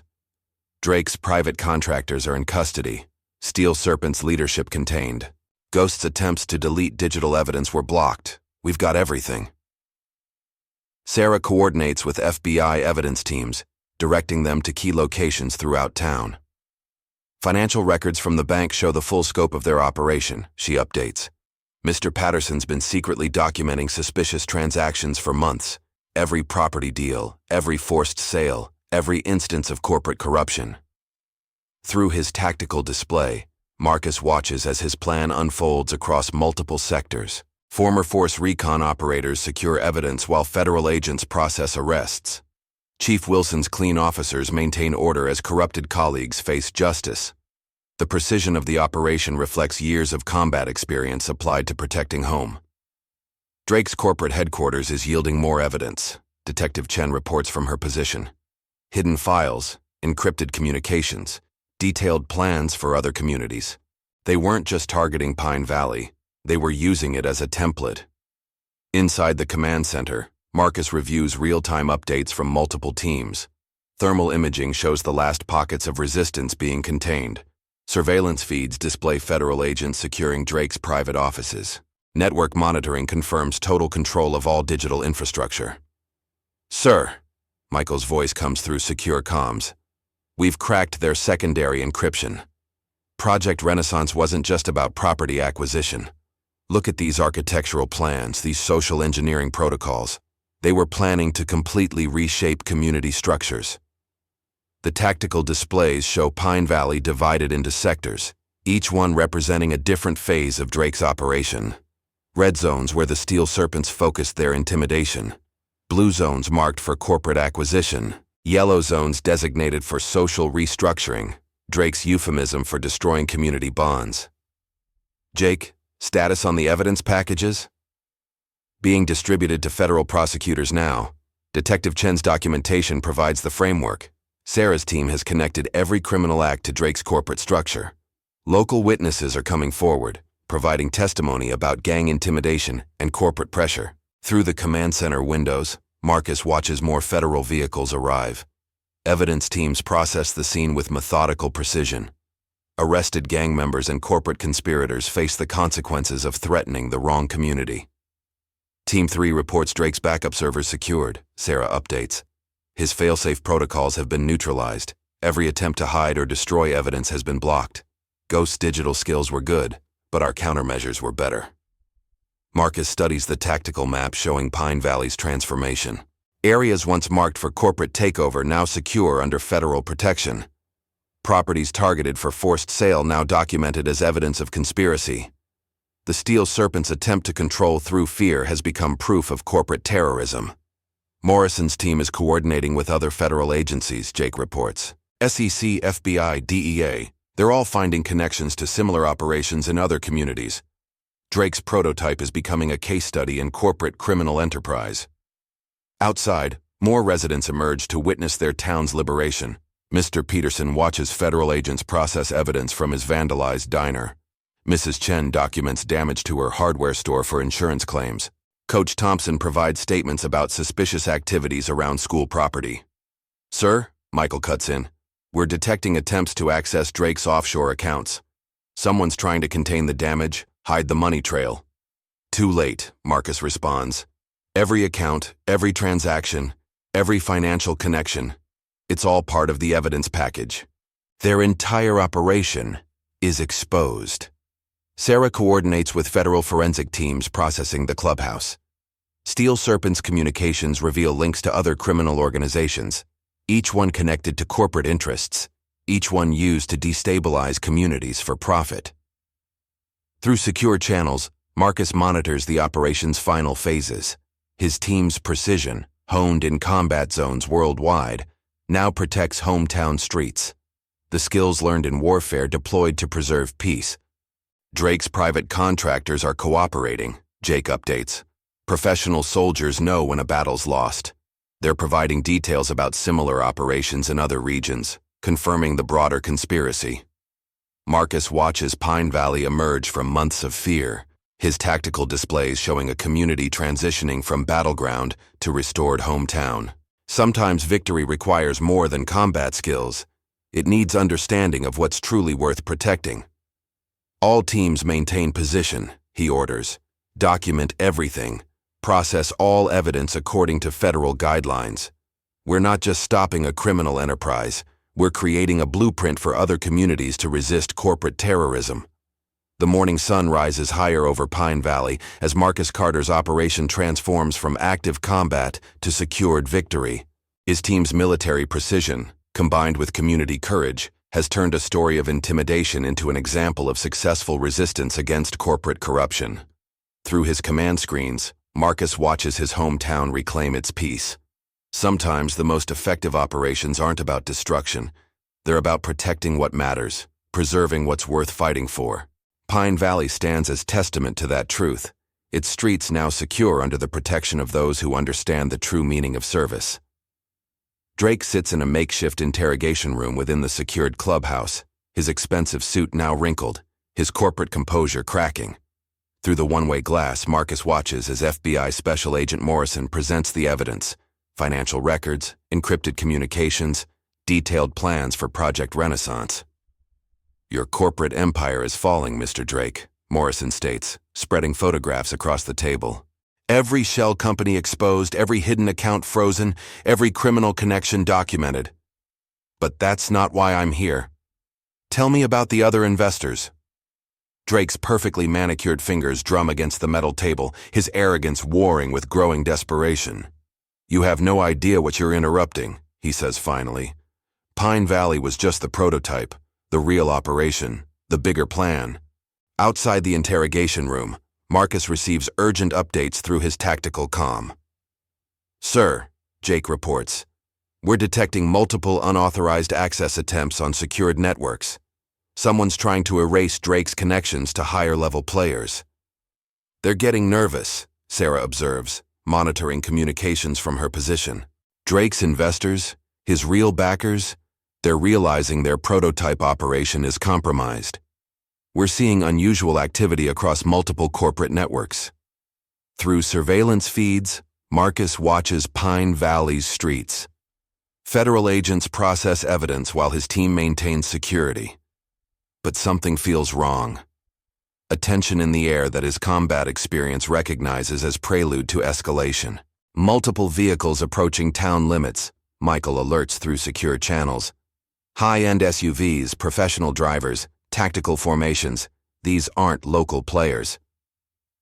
Inside the interrogation room, Drake's smile carries a hint of his former confidence. You think the Steel Serpents were thugs? You think my contractors were dangerous? You have no idea who you're really dealing with. The people behind Project Renaissance. They don't allow failure. Marcus's tactical displays light up with new threats. Satellite imagery shows more vehicles converging on Pine Valley. Black SUVs carrying what thermal imaging suggests are heavily armed personnel.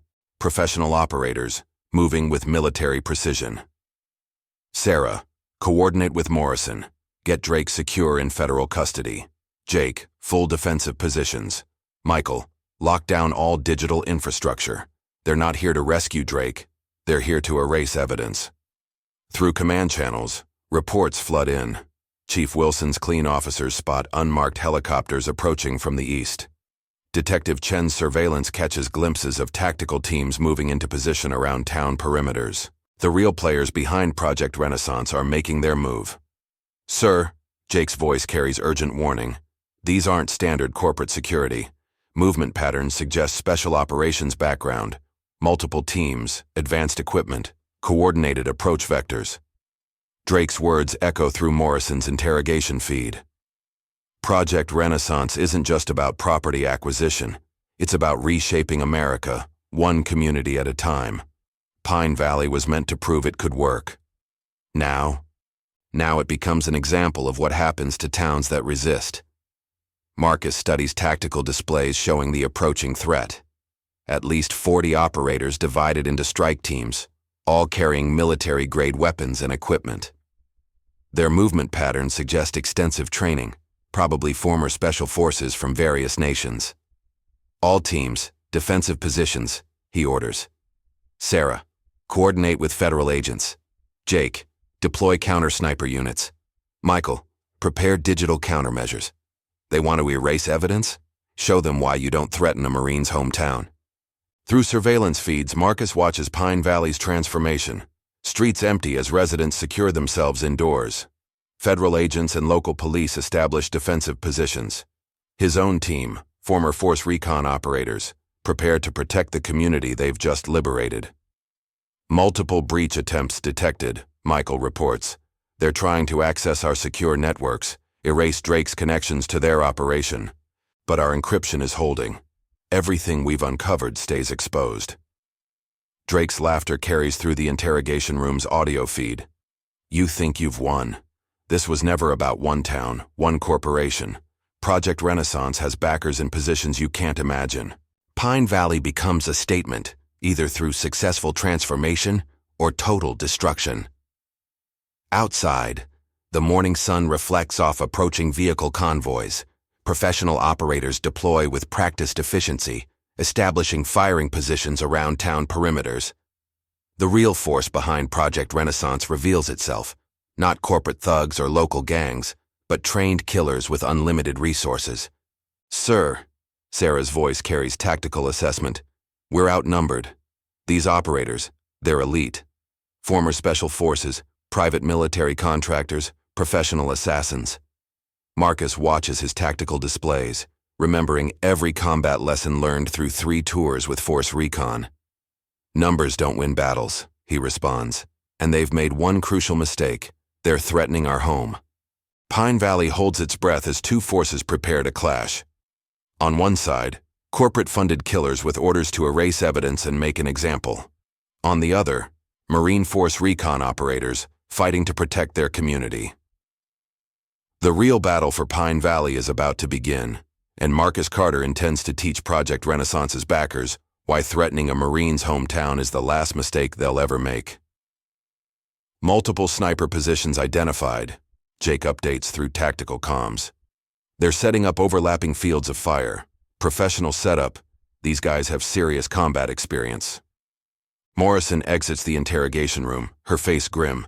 Drake's not talking anymore, but his smile tells me everything. These people, whoever they really are, they've done this before. Other communities that resisted, that tried to expose the truth. Marcus's tactical display shows more threats emerging. Thermal imaging reveals additional teams moving through Pine Valley's outskirts, using terrain features for cover. Their movement patterns suggest extensive urban warfare training. Sir, Michael's voice carries new urgency. They're not just targeting our position. I'm detecting multiple teams converging on key witnesses. Mrs. Chen's hardware store, Mr. Peterson's diner, every location where we've gathered evidence. Through surveillance feeds, Marcus watches the approaching forces with the calculated assessment of a combat veteran. These aren't just hired guns.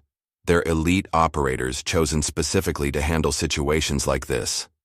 The kind of professionals who make problems disappear completely. They're not here for a fight, Marcus realizes, studying their deployment pattern. They're here to erase Pine Valley, not just the evidence, but everyone who knows the truth about Project Renaissance.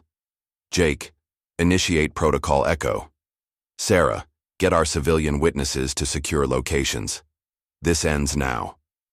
The morning sun climbs higher as Pine Valley prepares for a confrontation that will determine not just its own fate, but the future of every community targeted by Project Renaissance. Sometimes protecting home requires more than courage.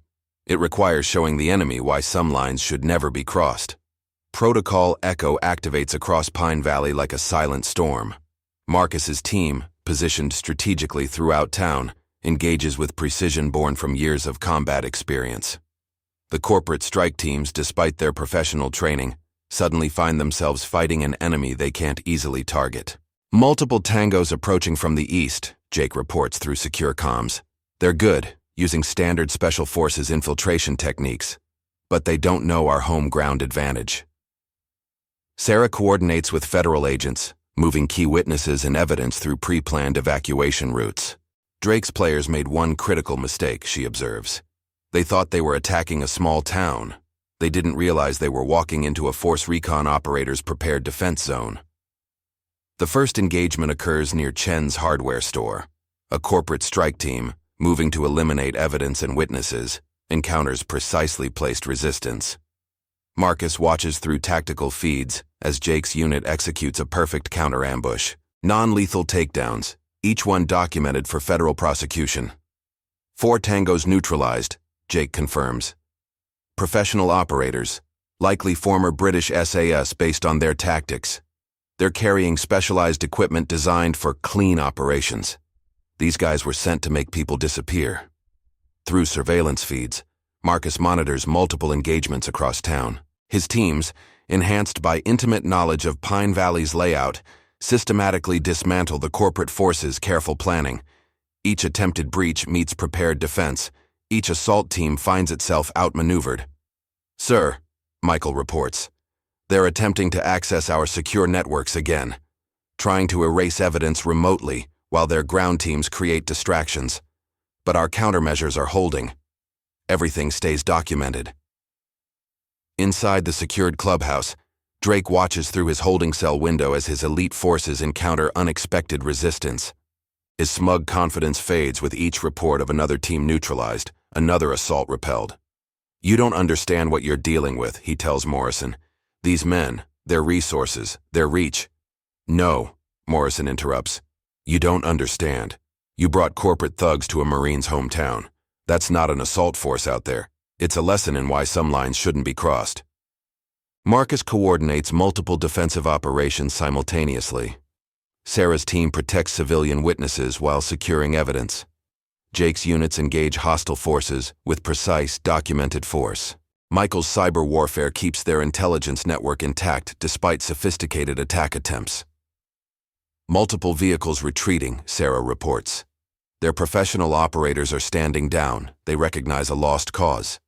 But we've got movement at Drake's corporate headquarters. Someone's trying to destroy physical evidence. Through thermal imaging, Marcus watches as the remaining corporate teams attempt to regroup. Their tactical coordination is impressive, but they're fighting against opponents who've turned Pine Valley itself into a prepared battleground. "Sir," Jake's voice carries professional appreciation. "These guys are good. Former special forces, private military contractors, professional wet work teams. But they're used to overwhelming targets through superior force and resources." "And we're not targets," Marcus responds, watching another corporate team surrender to federal agents. "We're Marines protecting our home. Show them the difference." The morning sun climbs higher as Pine Valley witnesses a masterclass in defensive operations. Corporate strike teams, despite their training and equipment, find themselves systematically isolated and neutralized. Evidence remains secured, witnesses protected, justice preserved. Final teams cornered at Drake Development Headquarters, Sarah updates. "They're trying to destroy documents, but our preservation teams were already in place. Everything's secured, documented, preserved for federal prosecution." Through command channels, Marcus monitors the operation's completion. His teams maintain precise pressure, giving the corporate forces only 2 options: surrender to federal custody or face increasingly skilled resistance. Professional operators, recognizing futility, choose survival over corporate loyalty. "All hostile forces contained," Jake confirms. "Multiple high-end operators in custody. Federal agents are processing them now. Lot of interesting faces, lot of connections to other cleanup operations worldwide. Drake's final attempt at corporate salvation fails as his remaining forces surrender. Project Renaissance's backers, watching through their own surveillance, realize their prototype operation has become evidence of corporate terrorism. Pine Valley transforms from target to testimony. Document everything, Marcus orders. Every operator they sent, every piece of equipment used, every attempt to erase evidence. This isn't just about protecting one town, it's about exposing everyone behind Project Renaissance. Morrison processes the captured operators, each one revealing new connections to corporate black operations. These men, she notes, they're not just hired guns, they're deniable assets for major corporations, used to resolve situations like Pine Valley worldwide. Through tactical displays, Marcus watches his hometown secure itself against corporate terrorism. Sometimes victory isn't just about defeating the enemy, it's about ensuring they can never threaten another community again. Pine Valley stands as proof that even the most professional forces fail when they target those who truly understand the meaning of defending home. The morning sun illuminates a town transformed not by corporate force, but by the unwavering dedication of those who refuse to let darkness win. Project Renaissance's attempt to demonstrate power instead reveals the strength of community protected by those who understand real sacrifice. "Sir," Michael's voice cuts through the tactical channel, "we're detecting massive data transfers from previously unknown servers. Their backup systems are trying to purge connections to higher-level operatives." Sarah's team moves to secure additional evidence as federal agents process the captured operators. Each one represents a different piece of the corporate terrorism network. Former military-turned-private contractors, intelligence operatives working off books, professional cleaners hired to erase problems. "These aren't just random contractors," Morrison observes, reviewing identification documents. "These are apex predators in the corporate black ops world, the kind of operators governments pretend don't exist, and Marcus's team just systematically dismantled their entire operation." Through surveillance feeds, Marcus watches the final stages of Pine Valley's liberation. Project Renaissance's attempt to demonstrate corporate power through force has instead become a blueprint for community resistance. Their elite operators, despite years of specialized training, learned the hard way why threatening a Marine's hometown never ends well. "All sectors secured," Jake confirms. Federal evidence teams are documenting everything. These corporate operators, they're starting to talk. Seems getting beaten by a small-town defense force damages professional pride. They're giving up names, contacts, details about other operations. The morning light reveals Pine Valley standing stronger than ever, proving that sometimes the most powerful weapon isn't corporate resources or professional training. It's the unshakable determination to protect what matters most. 1 week after the confrontation that changed Pine Valley forever, the town gathers at Chen's hardware store for a community meeting. The morning sun streams through windows no longer covered by steel serpents' protection notices, illuminating faces that show pride rather than fear. Marcus Carter stands with his sister Amy, watching as federal agents continue processing evidence from Drake Development's collapsed operation. The Steel Serpent's clubhouse has been converted into a command center for ongoing investigations, its walls now covered with evidence maps linking corporate corruption across multiple states. Project Renaissance wasn't just about Pine Valley, Morrison explains to the assembled residents. "We've uncovered similar operations in 12 other communities. Corporate-sponsored terrorism disguised as gang activity, all designed to destroy local resistance to hostile takeovers." Sarah coordinates with Chief Wilson and Detective Chen, organizing evidence for federal prosecution. Drake's captured operators are cooperating, she reports, each one revealing new connections to corporate black operations. The network is unraveling, exposing similar schemes nationwide. Through the store windows, they watch as more federal vehicles arrive. The FBI's Corporate Crime Division has made Pine Valley their base of operations, using the exposed conspiracy to track down other corporate terrorism networks. "Your community did more than just resist," Morrison tells the gathered residents. "You created a blueprint for fighting back. Every piece of evidence, every documented connection, every exposed corporate link, it's all helping other towns recognize and resist similar operations." Amy stands beside her brother, remembering the moment she faced down Razor and his gang. They thought intimidation would work, she says. They never understood what community really means. Mrs. Chen, her hardware store now a symbol of resistance, displays security footage showing how Pine Valley's residents supported each other during the Steel Serpent's occupation. They wanted to break us apart, she observes. Instead, they made us stronger. Marcus reviews tactical data on his secure tablet, monitoring ongoing operations across multiple states. Other communities targeted by Project Renaissance are fighting back, using Pine Valley's experience as a guide. The corporate terrorism network, exposed to federal scrutiny, crumbles under nationwide investigation. Sir, Jake reports through secure channels, we're getting requests from other towns. They're recognizing similar patterns, identifying corporate-sponsored gang activity. They want to know how to resist. Through the store's newly reinforced windows, they watch Pine Valley rebuild. Not just physically, but socially, strengthening the community bonds that Project Renaissance tried to destroy. Local businesses support each other, residents stand united, and the town's spirit grows stronger than ever. Drake's operation failed, Sarah notes, reviewing evidence files. But more importantly, they revealed how corporate terrorism works. Their attempt to demonstrate power became a manual for community defense. Chief Wilson, standing with his clean officers, addresses the gathering. Pine Valley didn't just survive an attack, he declares. We exposed a nationwide conspiracy. Our resistance became a beacon for other communities facing similar threats. Morrison's tablet displays updates from ongoing investigations. Federal agents raid corporate offices across the country, each operation exposing new connections to Project Renaissance's attempted takeover of American communities. Drake's prototype operation, meant to demonstrate corporate power, instead revealed corporate vulnerability. The fight isn't over, Marcus tells the assembled residents. Other corporations, other operators, other schemes will emerge. But now we know what to look for. More importantly, we know how to stand together against those who would destroy our communities for profit. Through secure channels, reports continue flowing. Other towns identify corporate-sponsored gang activity. Communities recognize attempted takeover patterns. The network of resistance grows stronger, each success building on Pine Valley's example. Your brother, Morrison tells Amy, didn't just protect one town. He helped expose a system of corporate terrorism that threatened communities nationwide. Pine Valley became more than a target. It became a symbol of successful resistance. Outside, the morning sun illuminates a town transformed. Not by fear or force, but by the courage to stand together against those who threatened their home.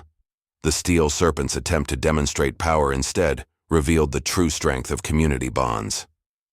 We're getting more evidence, Sarah reports, reviewing federal updates. Other corporate operations, similar to Project Renaissance, being exposed across the country. Pine Valley started something bigger than anyone expected. Marcus watches his hometown rebuild, knowing that sometimes victory isn't just about defeating the enemy, it's about showing others how to resist.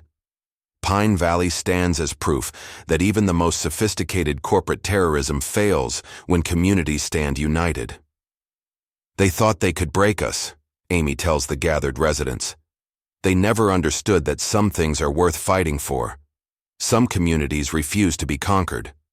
The morning light spreads across Pine Valley, revealing a town that turned corporate terrorism into triumph, intimidation into inspiration, and attempted conquest into a blueprint for community resistance.